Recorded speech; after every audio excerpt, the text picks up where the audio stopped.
बिस्मिल्लाहिर्रहमानिर्रहीम। प्यारे दोस्तों और भाइयों, मैं हूं अब्दुल गनी। मैं हूं एक बायोलॉजी कोच।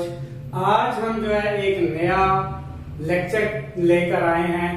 बायो एनर्जेटिक्स का चैप्टर हमने स्टार्ट किया हुआ है और बायो एनर्जेटिक्स में ऑक्सीडेशन रिडक्शन रिएक्शंस को बहुत इंपॉर्टेंस हासिल है। तो आज का हमारा टॉपिक यही है कि ऑक्सीडेशन रिडक्शन रिएक्शंस, इसको हम लिविंग ऑर्गेनिज्म के हवाले से डिस्कस करेंगे। देखिए जी, लिविंग ऑर्गेनिज्म में एनर्जी फ्लो जो है वो कुछ इस तरह से होता है। पहला स्टेप है दे एक्वायर एनर्जी। वो एनर्जी हासिल करते हैं। कैसे हासिल करते हैं? फूड के जरिए से वो खुराक लेते हैं। ये है दे एक्वायर एनर्जी। फिर दूसरा स्टेप आ जाता है they transform energy from one form to other form. जो उन्होंने फूड ली, उस फूड से उन्होंने उस एनर्जी को दूसरी फॉर्म में ट्रांसफॉर्म किया। वो क्या था? एटीपी। और उस एटीपी को आगे वो यूटिलाइज करते हैं। एनर्जी एक्वायर की, उसको ट्रांसफॉर्म किया।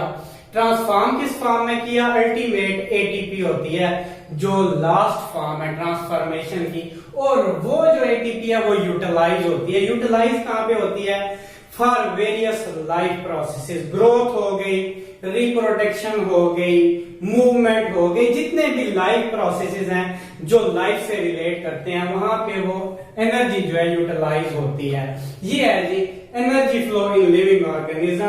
दे acquire energy, they transform energy from one form to another form and then they utilize this energy for various life activities. ये जी 3 स्टेप हैं।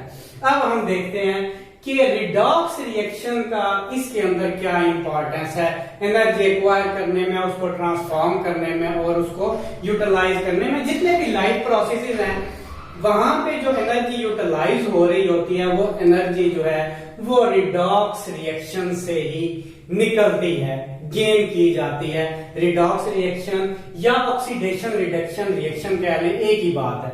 अब रिडॉक्स रिएक्शन की डेफिनेशन देखते हैं, गौर से सुनिएगा, एग्जामिनेशन में पूछी जा सकती है। व्हाट आर रिडॉक्स रिएक्शन या ऑक्सीडेशन रिडक्शन रिएक्शन। अब रिडॉक्स रिएक्शन के 2 जो है पहलू हो सकते हैं। Oxidation is the loss of electron और लॉस ऑफ हाइड्रोजन। किसी कंपाउंड से जब इलेक्ट्रॉन खारिज हो या हाइड्रोजन खारिज हो रही हो तो उसको हम कहते हैं ऑक्सीडेशन। और रिडक्शन क्या है? Reduction is the gain of electron और हाइड्रोजन। किसी कंपाउंड में इलेक्ट्रॉन ऑब्जॉर्ब हो रहे हो, जज़ब हो रहे हो, या हाइड्रोजन उसके अंदर ऐड हो रही हो तो उसको हम कहते हैं रिडक्शन। डेफिनेशन मैं दोबारा से बता रहा हूं, गौर से सुनिएगा। Redox reaction is sum of 2 reactions which occur simultaneously। Redox reaction 2 reaction का मजमूआ है और ये दोनों सिमल्टेनियसली होते हैं, बैक वक्त, अलग-अलग नहीं होते। Oxidation, in oxidation loss of electron और hydrogen takes place. Electron lose हुए या हाइड्रोजन लूज हुई। वही जो इलेक्ट्रॉन यहां से लॉस हुए या हाइड्रोजन जो यहां से निकली वो दूसरी साइड पे एब्जॉर्ब हो जाएंगे। देखें, गेन ऑफ इलेक्ट्रॉन हुआ या हाइड्रोजन हुआ, उसी वक्त ही हुआ। एक कंपाउंड से निकलेंगे और दूसरे में एब्जॉर्ब हो जाएंगे। तो ये जो गेन ऑफ इलेक्ट्रॉन या हाइड्रोजन है, इसको हम कह रहे हैं रिडक्शन। अब यहां पे देखें, redox reaction is important for energy transfer. बहुत इंपॉर्टेंट जो है ये बात है कि ये एनर्जी ट्रांसफर में लिविंग ऑर्गेनिज्म में बहुत इंपॉर्टेंट है। ये जो इलेक्ट्रॉन्स हैं, कैसे समझिएगा। जब ये इलेक्ट्रॉन ऑक्सीजन के पास होते हैं तो वो स्टेबल है, ऑक्सीजन के पास इलेक्ट्रॉन खुश रहते हैं। लेकिन जब कभी वही इलेक्ट्रॉन ऑक्सीजन वाले ऑक्सीजन से अलग होकर कार्बन और हाइड्रोजन पर पहुंच जाए तो उनकी खुशी खत्म हो जाती है। वो दोबारा कोशिश करते हैं कि वो ऑक्सीजन के पास आ जाए, और जब वो दोबारा ऑक्सीजन के पास आएंगे तो एनर्जी रिलीज होगी और ये वो एनर्जी है जो कि ऑर्गेनिज्म जो है वो यूटिलाइज करेंगे। देखिए, दोबारा से बताता हूं, मैं कह रहा हूं कि इलेक्ट्रॉन की लोकेशन जो है वो इंपॉर्टेंट है एनर्जी ट्रांसफर के लिए लिविंग ऑर्गेनिज्म में। अब ये ऑक्सीडेशन रिडक्शन रिएक्शन ही हो रहा है ऑक्सीजन के पास इलेक्ट्रॉन है तो वो बहुत खुश हैं, लेकिन जब वो कार्बन और हाइड्रोजन के पास शिफ्ट हो जाते हैं तो वो अनस्टेबल होते हैं।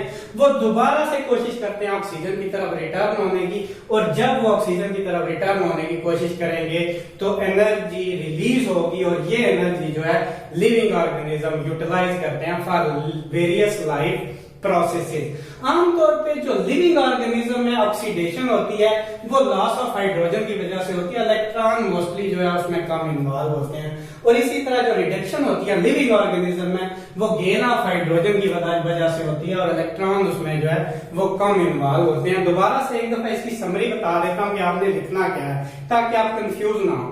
पहले नंबर में आपने बताना है कि energy flow in living organism takes place as they acquire energy and then they transform energy in the ATP and then they utilize energy। ये 3 स्टेप हैं।